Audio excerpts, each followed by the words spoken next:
Mission Transition, Episode 1. Why the right time is today and the right way matters. SAP S for HANA between obligation and potential.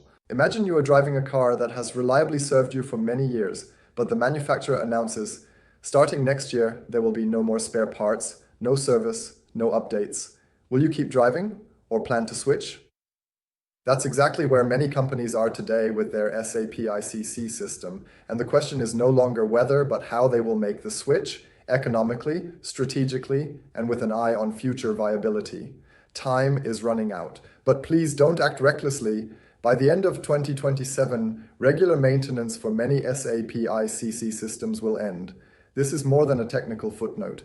It means rising operating costs, reduced support scope, increased operational risk due to security and compliance gaps. What is often underestimated is the price you pay for waiting, not only in the project budget, but also in how long innovations like AI, automation, or modern user interfaces remain practically blocked within the company. The longer the delay, the tighter the market becomes. Experienced consultants, specialized partners, and established tools become scarcer. The quality of decisions decreases while costs rise. Extended maintenance is not a strategy. It is postponement with an additional charge.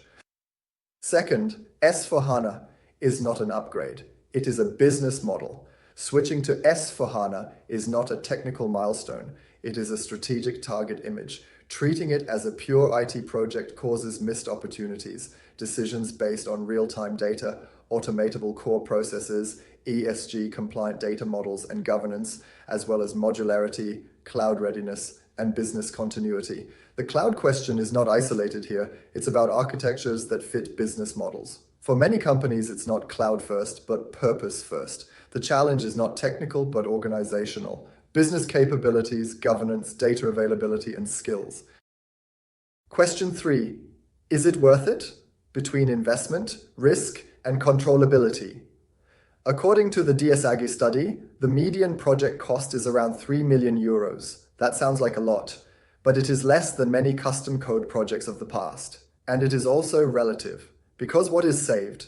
Less operating costs through automation, better compliance through standardization, lower maintenance effort with reduced custom code, faster decision cycles through centralized data models. But the business case depends heavily on the target architecture and on a reliable licensing strategy.